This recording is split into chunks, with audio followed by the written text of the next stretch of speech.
Production of Vote Utah 2014 election night coverage is made possible by generous grants from Zions Bank, serving the communities of Utah for over 140 years. Zions Bank offers a range of banking services for individuals and businesses, large and small. Learn more at zionsbank.com. And from Qualtrics, supporting business and the academic community with online survey services and expertise. More information at qualtrics.com. Qualtrics, the ridiculously powerful insight platform. And from the law firm of Ray, Quinney & Nebeker, a multi-service local law firm actively seeking to improve the quality of life in our community. Over 100 attorneys serve Utahns' legal needs from offices in Salt Lake City and Provo. Learn more at rqn.com. Additional production funding comes from Google, a global technology leader focused on improving the ways people connect with information. And from Nu Skin, demonstrating a 30-year commitment to community support and offering nutritional and personal care products. Nu Skin, the difference demonstrated. Learn more at nuskin.com.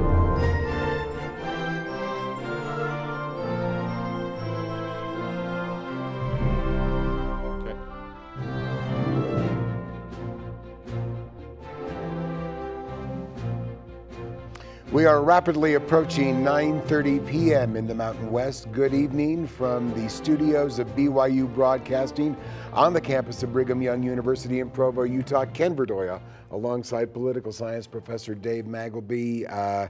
Dave, it will not go down as a revolution. It may not even be considered a sea change. But if we remember 2014, I think we're going to have to say this was a good year for the Republican Party and a bad year for the Democratic Party nationally, particularly as measured in the United States Senate. That's correct. The Republicans are close, if not there, in terms of picking up a majority. We'll be tracking those close races in just a few minutes with our regional analysts. They picked up seats in the House, and they've picked up governorships. They have, and we will be doing a round-robin visit with all of our analysts to look at that in just a minute. But perhaps the result that so many people have been leaning into, waiting for us to make the projection on, I think you and your colleagues have come to the point where you can make a projection in Utah's 4th Congressional District. Yes, we are going to project that Mia Love will be Utah's Congresswoman from the 4th Congressional District. The margin remains very tight, 51-47. That's still very close to the margin of error, but just outside it. The reason it's changed is we have more respondents, as we indicated earlier, and the trend has not reversed itself, and it's actually widened just a bit in terms of our level of confidence. We'll say more about that as the program continues. So this means Utah will have an all-Republican delegation in the House and Senate, and with Mr. Rea's success tonight, it means the state executive leadership, statewide offices, I should say, are all Republican as well. It's been a long time, Ken, since one party has controlled so many offices in Utah. And I'm trying to go back in time, and my recollection is limited to only the past 40 years, but I don't recall. I mean, when I first arrived in Utah as a reporter in the 1970s, Wayne Owens was sitting as a Democratic congressman. Gunn McKay was sitting as a Democratic congressman in the 2 districts that existed in Utah at that time. Frank Moss, a Democrat, was a United States Senator. Young Jake Garn had just been elected to the United States Senate. You had a Democratic governor in Cal Rampton. You had a Democratic State House of Representatives and a Republican state Senate at that time. So the diversity was very much in play. Of course, that was also a period of time when Utah had extremely large voter turnouts in the state. Right. Now, as we've talked earlier with Lieutenant Governor Spencer Cox, some other analysts, perhaps voter interest is waning as one party's effectiveness in securing election victory is perhaps dissuading some people from becoming engaged with the political process. Right. And to pick up on your example, it wouldn't have been out of the ordinary for Democrats to hold the Attorney General's office while a Republican was the governor. Jan Graham, Paul Van Dam. And Paul Van Dam, of course. Excellent examples. So the state has moved in a clearly more Republican direction, and tonight takes it one step further. We have been watching the United States Senate very, very closely. As we alluded to, the Republican Party needed to gain +6. That is, gain 6 seats from the Democratic control to their party. They're at +5 right now, and out there we are getting indications that some entities are calling it now, in fact, +6 by declaring the Iowa Senate race for the Republican Party. We do not have enough information to willy-nilly rush ahead and say that the majority has been secured. But remember, the Republicans had to go +6 to get those 51 seats. And right now, even though we're indicating the 51 is there, it still has a slight asterisk next to it. All that being said, I want to go back to our very, very helpful and well-schooled regional analysts. I want to do a round robin with them. First of all, congratulations to the regional representatives and also our data analysts who have been processing information all night long from the exit polling. A great effort by these students. It's very well appreciated. Great job. Let me start in the back row. Alejandra, I want to come to you. Give me the top 2 or 3 storylines that you've been following for us this evening. Yeah, so as mentioned earlier in the evening, the New Hampshire Senate race is very tight. It was called for Democratic incumbent Senator Shaheen. It is still fairly tight. She's winning with only about a percentage margin of 51 to 49%. About 2 hours ago it was called. It went back and forth for a little bit, but now the margin is opening up again. And it was called for Shaheen? For Shaheen, correct. Okay. The other one that's been interesting is actually a House race. The House hasn't been focused on as much, but the New York House 11 race features Republican incumbent Congressman Michael Grimm. He actually has a 20-count indictment against him, and that came up in April. He's been in the media quite a bit for things surrounding those events. But despite that, he actually retained his seat with a 14-point lead and over 11,000 votes in his favor over his challenger. Yeah, very interesting. In fact, it almost leaves you speechless. But when you look at the campaign of the Democrat that ran against him, it was completely ineffective, unable to get any traction whatsoever. Mm-hmm. And I believe this was also the New York representative, Representative Grimm from Staten Island, who offered to relocate a reporter off a balcony in the House of Representatives. Yeah, that's a great way to say it. Actually, it was I was reading an article about it, and there was a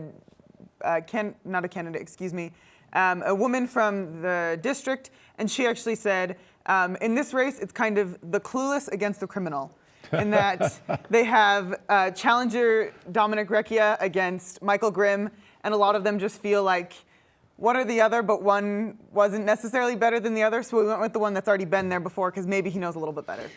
Moving along as we go across our regional panelists, next we come to Audrey Heaton. And Audrey, as you've been looking at Louisiana, Georgia, West Virginia, you've got some great storylines there. Which stick out for you?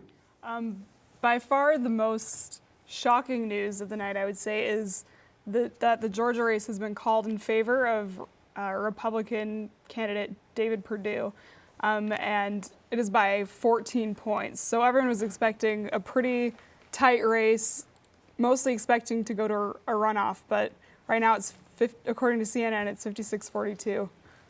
That was surprising that it's separated like that. What else do you have? What else? What other race are you keeping an eye on? The Georgia governor's race has also been called for incumbent Republican Nathan Deal.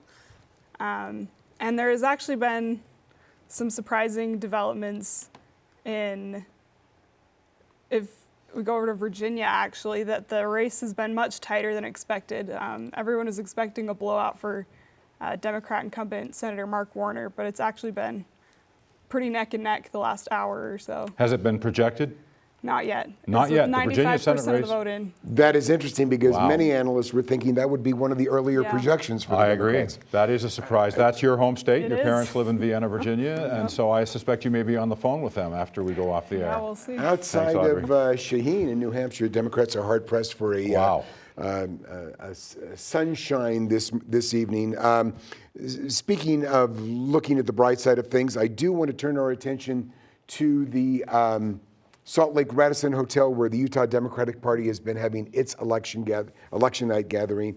And the Democratic candidate, Charles Stormont, for Attorney General, is joining us right now. Let's turn our attention to Salt Lake City. And our reporter there is Katie Ryan. Katie. Charles Stormont has been in the Attorney General's office since 2008 and has been working with Reyes for a year now. Mr. Stormont, the KBYU Utah College's exit poll shows you at 31.7% of the vote. How will this affect your relationship with Mr. Reyes in the AG's office, and what are your thoughts?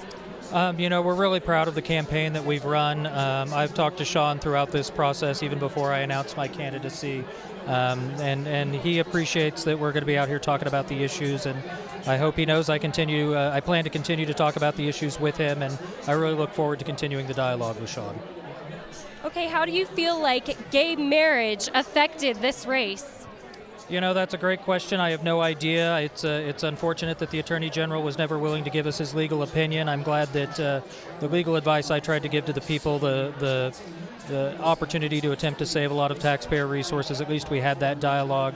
What the effect was on the race is hard to say, but we're really proud of the fact that it looks like the returns show the Democratic Party continues to make gains. Thank you, Mr. Stormont. Now we will toss it back to the studio to Dr. Magleby and Ken Verdoia for a few more questions. Thank you very much, Katie. I want to direct a question to Charles Stormont because one of the most effective elements of his campaign was to shape the debate, if you will, about the future of the Attorney General's office. And he emphasized early on, Katie, the importance of a state ethics office. I wonder if he's going to be in a position to follow through with that, even though he's not victorious, but that seemed to gain traction with a number of voters. Charles Stormont, Ken Verdoia in Provo, what about that state ethics office that you've been calling for? I hope we continue to have that dialogue. I've had a number of Republican and Democratic legislators talk to me about the idea, how we could move forward with it, both inside of the AG's office, outside of the AG's office. I plan to make myself available to anybody and everybody who wants to talk about how we can bring real structural protections to future abuses of power. Charles Stormont, thank you very much for your time this evening. We greatly appreciate it. Thank you, Katie Ryan, too.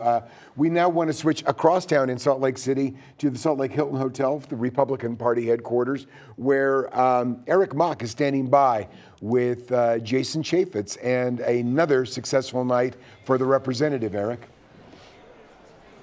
That's right, Ken. Jason Chaffetz going back to Congress for a fourth term, according to our KBYU Utah College's exit poll. Congressman Chaffetz going back again. Congratulations, according to our polls tonight. So what do you plan on maybe something doing differently this time around? Well, with the Senate changing hands, it truly opens up the floodgates. For President Obama for a long time said it was a do-nothing Congress, but I think America figured out that it was really Harry Reid and the Senate Democrats that were holding everything up. There's a great deal of optimism on the Republican side of the aisle, but we got work to do. We better produce or they're going to kick us out too. That's right. And I know we have some questions from the studio now, so we're going to go to Ken and Dr. Magleby, and you can just look at the camera and I'll hold the mic. Sure. Congressman, congratulations on your reelection. Well, thank you. It's an honor and a privilege, and it's a very humbling moment. You've mentioned before, and I think over the course of the campaign, that you hope to become chair of the committee that you are serving on, the Oversight Committee. And it'd be interesting to hear your take on that in light of the fact there's going to be some competition for oversight hearings with Republicans in the Senate now. Will there be coordinated efforts with Republicans in both houses to investigate the Obama administration, or will those continue to be largely led by the House Republicans? Well, look, if you're in the majority, you're in control of the schedule and the agenda, you get to actually call the hearings. So, yes, I do think there should be not only bicameral work, but there needs to be bipartisan work. If you're going to do good quality oversight, there really should be Democrat and Republican participation there. So I'm hopeful that about 2 weeks from tonight we'll have the decision as to whether or not I'm able to become the chairman of the Oversight Committee. It's by no means a done deal. Odds are I probably won't. And you also have Rob Bishop, who might become the chairman of the Natural Resources Committee. So it bodes well for the state of Utah. Representative Chaffetz, Ken Verdoia in Provo with David Magleby. And I just want to observe that one of the price associated with election success is the expectation that comes with it. People are now saying, as they look at you, 2014 is merely a prelude to what you might do in 2016. Are you affording yourself that luxury of looking forward to 2016? Well, no, you gotta actually produce in 2015 or 2016 ain't gonna look so good. So it's an opportunity to really produce. When one party holds both the House and the Senate, we're gonna see something we haven't seen yet in the Obama administration. We haven't seen since I've been to Congress, and that is the ability to actually move legislation to the president's desk. That'll be a whole new dynamic. I've got high expectations of myself. I think people should have high expectations of us. Why should we settle for the lowest common denominator? We've already been there. So I got high expectations and very optimistic in what's going to happen next year. Representative Jason Chaffetz, our projection and the hard count showing a substantial election victory in Utah's 3rd Congressional District. Again, congratulations, sir. And you see the figures there, and they are far and away the most substantial election victory in Utah this evening that we're clocking through our exit poll. We want to return to our round robin consideration, checking in with our regional representatives on their most significant races for the evening. Let's go back to Jordan Beal. Jordan, you've been checking a number of states for us. Which are you identifying as your top 2 or 3 storylines? I think as far as Senate races go, Iowa and Kansas are the biggest at this moment. Kansas has been projected by most of the networks as staying with the Republican Party with incumbent Pat Roberts, and Iowa has just been projected by CNN, MSNBC, Fox News, Real Clear Politics, as going with Joni Ernst, the Republican. And that would, in fact, give the GOP the magic +6 that they've been looking for. It would. Okay. Well, you mentioned Kansas. People were thinking that the independent Gorman was coming on strong at the end, but actually it looks like Roberts has pulled away a little bit in the actual count. Is that correct? That's right. It's regardless of Pat Roberts' victory in this race, it does have interesting implications to our state with the independent running against a Republican rather than a Democrat. It's been supposed that that might be a good direction of action for such candidates in Utah in the future. Well, Mr. Gorman will not have to face the dilemma of who he will caucus with. And perhaps we should take a break right now from going through our regional roundtable to turn our attention once again to the Salt Lake Hilton, which, as we pointed out throughout the evening, is the headquarters for the Utah Republican Party this evening. Standing by is the venerable senior member of the Utah Congressional and Senate delegation, a member since his election in November of 1976. No stranger to election success and victory. Senator Orrin Hatch, now once again a member of the majority Senate in the United States Senate, with the confirmation that Iowa has gone to the Republicans, giving a guarantee of 51 seats. Senator, good to have you with us. Your reaction to a new Senate majority for the Republican Party? Well, thank you for asking. It really is a humbling thing to see this happen, because that's a big turnaround, and I think it's going to enable us to get the Senate back from its dysfunctionality. It hasn't been working well. We haven't had votes. The House passed 400 bills, and a good 98% of them had some Democrats on board. 70% were largely bipartisan. 50 of them were Democrat bills, and they're all sitting on the majority leader's desk. And I just think that we got to change that and get the Senate so it's functional again, so people can bring up amendments, and we can really operate the Senate like it's always been operated in the past. Senator, given the Republican majority that's coming into power in January, what areas of cooperation and compromise exist with President Obama as you see it? Well, one thing right off the bat, we're going to have to do tax reform, and hopefully he'll work with us on that. He should work with us, especially on corporate tax reform and on the international $2 trillion that we have overseas that we should bring back to this country. And then also, we're going to have to work on trade issues. These are all issues that are going to be before me. And I can go on the jurisdiction of the Finance Committee, which handles about 50% of all the money in this country. And I'm hoping the president will work with us. We need to work on Obamacare. It's apparent it's not working. I hope he'll be willing and open to good ideas that might be able to at least change that, if not completely repeal it and replace it with something that really will work. But whatever it is, I intend to work with the president if we can. If we can't, then we're gonna battle it out. It's that simple. Senator Ken Verdoia once again, and I wanted to ask you a question. As one of those Kenny. senators with experience as a chair of a Senate committee, what will you tell the new Senate committee chair that they might keep in mind as it comes to bringing their committees to order and seeking to set an agenda? What words of wisdom might you share with the first-time chairs of these committees? Well, let's face it, legislative bodies are bodies where you have at least two sides, and it takes some compromise to be able to do good legislation. I've been able to do that in my whole Senate service by bringing people together, Democrats and Republicans, generally, basically on the conservative side, moderate to conservative side in the case of Senator Kennedy. And I think we've got to do that again. We're going to have to work together to try and get this country out of the economic morass it's in, and really out of the foreign policy morass that it's in as well. With that, we're going to have some help from the president. He's going to have to work with us. I hope he will. If he will, he's going to have a ready person in Orrin Hatch and others who we can bring to his aid to help here. But if he's just going to run it like he has in the past, it's going to be a very, very, very tough time in Washington and detrimental to our country. Utah's Senior Senator Orrin Hatch, once again, sir, great to see you. Thank you for your time this evening. Thank you, Senator. Well, nice to chat with you men. Hang in there. As we will, with only a few minutes left, let's quickly return to our regional roundtable. We did not get to Ryan. Ryan, quickly, your top headline.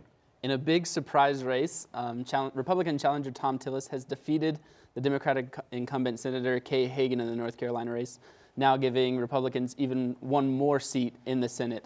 And as stated before, the Florida governorship, the race is still so close. A few sites have that Governor Scott has retained his seat as governor, but some sites are still saying that it's just too close to call.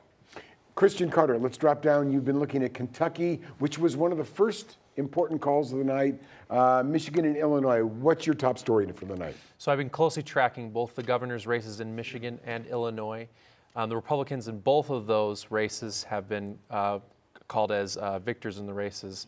In the case of Michigan, the incumbent Rick Snyder has been called as the victor for that race, while the Republican challenger Bruce Rauner beat the incumbent Pat Quinn in the Illinois governor's race. And Tyler Sims, does any storyline top Gardner over Udall in Colorado for you? The only thing closer is the tight governor's race between incumbent John Hickenlooper and challenger Bob Beaupre. It's too close to call at this point. Less than 1 point divides the two. All right, to our regional analysts, a round of applause. I would take the time right now, but we're so short on time, I can't even offer the applause, but thank you very much for your time. Dave. Catherine Westmoreland is with us. We're going to have Senator Lee on in just a moment. We asked a hypothetical about a Matheson-Lee race. What did we find? So we asked Utah voters who they would vote for in 2016 if the race was between the sitting Senator Mike Lee or between Jim Matheson, and these are the results that we found.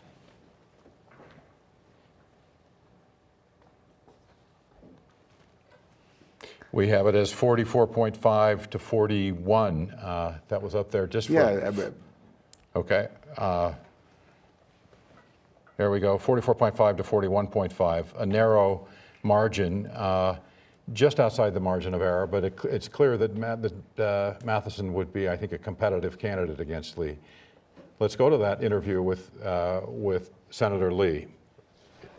Yes, at Salt Lake Hilton, the Utah Republican Party headquarters, Senator Mike Lee, we just had the opportunity to speak with Utah's senior senator, and now it's good to have you with us, sir. Not that far removed from your own election victory, I know you savor the good news that your fellow Republicans have received. What do the next 2 years mean to you when it comes to a Senate majority for your Republican Party? Well, this is going to be a great opportunity for us to move forward an agenda that focuses on economic opportunities, focuses on helping the poor get out of poverty, focuses on helping to expand the middle class, and we look forward to moving legislation. We've had a problem in recent years with Harry Reid filling the tree so many times that we haven't had an open amendment process. It's basically ground the legislative process to a halt, and I look forward to seeing the Senate moving and functioning again. The Senate Conservatives Fund has been involved in some races in 2012 and 2010. In 2014, generally speaking, Republican candidates were more centrist. Is this a success story tonight for centrist Republicans? You know, I think this is a success story tonight for the Republican Party, and I think conservatives have played a pivotal role in that. The success or lack of success of any particular group doesn't undermine the contribution of every segment of the Republican Party. Thank you, Senator. All right, Senator Magleby in Salt Lake City, thank you very much for your time this evening. And again, our extended congratulations to the Republican Party on a very strong showing this evening. Let's return to our election data. Catherine, running down some of the other matters that we looked at, we just mentioned the one with Senator Lee. What's the next issue you'd like to take us to? Let's look at Jim Matheson against Governor Herbert. So in this case, it would be if Matheson chooses to run for governor, the position his father had, and we'll look here at a moment at how that would turn out. This is a statewide sample. Previously, we looked at him in a Congressional District 4 sample Correct. only. And here, in contrast to the difference between Lee and Matheson, Governor Herbert has a 15-point or 14-point lead. Correct. And this is not surprising. Governor Herbert has had very high approval ratings all across the state of Utah, very consistently. Whereas Mike Lee's favorability has wavered, especially as he was involved in making some very strong statements during the government shutdown this past year. And who do Utahns blame for the government shutdown? Again, when we looked at the data, we had quite a high percentage of Utah voters blaming President Barack Obama, but most people who voted were blaming the House Republicans. Yes, that's right. Any other issues you wanted to share with us in this final segment? Yeah, really quick.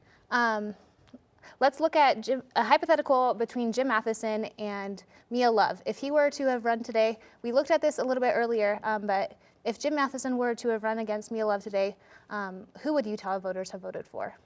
And what we're seeing here is quite surprising. We're seeing that Jim Matheson, given how Utah voters voted today, they would have won. Again, we talked about this earlier, but he was not running, so we didn't see negative ads, and so that may have influenced some of these numbers. The reason that, or the voters that he's gaining here, that he was not able to gain in the hypothetical against Senator Lee, is that he's able to grab quite a high proportion of strong Republicans, gaining 13% of strong Republicans. And that it constitutes about 30%. Well, we do have to move on. We're running short on time. Before we go to Dan Williams and your conversation with Dan, it's clear that issue number one for the Utah Democrats is identifying a candidate beyond Jim Matheson to hypothetically place in every race. There has to be another name that spills from the lips that they can recommend and say, here who is someone else we might put forward. Right now, with Matheson's name identification and leaving with I'm anticipating that this reflects general goodwill from a voting public. Still, the Utah Democrats need to deepen their bench so they can go forward and start approaching some election success in 2016. Thank you so much. Thank you, Catherine, for the insight this evening. Joining us now is Dan Williams, a senior statistician from the Statistics Department who's taught the two courses in statistics that have designed the sample and also helped us conceptualize how we might try and deal with this challenge of studying vote by mail and early voting. Dan, would you walk us through some of the decisions you've made? Certainly. The difficulty in when you have changes in the way that people vote, you have to figure out a way to be able to estimate those. And in Cache County and Davis, we had them go to a vote-by-mail system where most of the individuals are voting early or prior to the election. So we developed a design that would allow us to be able to do that. In Davis County in particular, we have two congressional districts that are split in there, and there is the opportunity in Davis County for individuals to go and vote on the day of election. We've seen that there's been an overwhelming response of much more than we had predicted that showed up on Election Day to vote at a vote center. Now, it's not the traditional voting at your local precinct, but rather they could go to anywhere of the 7 voting places. Some of them voted with their feet here and didn't turn in their mail ballot and turned out there, which was a challenge for us. That's correct. And what we had to do, and when people came in, we had to establish where they lived in Davis County so that we could know where did they vote, which congressional district, so that we could give them the correct ballot. And so the county is designed such that most of the north is in the 1st congressional district, most of the south is in the 2nd congressional district, but Kaysville is kind of split in the middle. There's one district that goes between them. So we developed, using some Qualtrics software, we used iPads to be able to interview so that we could get to the individuals and get them in the right set of questions for their congressional district. In some ways we saw this, didn't we, as an experiment to try and learn about ways we might use technology in future exit polls, correct? Absolutely. We're always looking for better ways to be able to make estimates and to collect the data. We want to be as inobtrusive as possible to our voters. But we have to find a way to be able to get to them. And so early voting, we used a lot of techniques to be able to get estimates there. But then we also use the iPads for the day of. Thank you so much, Dan, and thanks to your students for all they did in this project. Quickly, let's thank once again our academic institution partners that have made such a contribution this evening, including our friends at Utah State, Westminster, Utah Valley University. You see the primary faculty contacts, Weber State, Southern Utah University, of course, Brigham Young University, our host this evening, once again making an extraordinary contribution. To recap, the Republicans have swept the statewide and congressional races in Utah based on our projections. For everyone at Vote Utah 2014, thank you for joining us. Good night. Good night.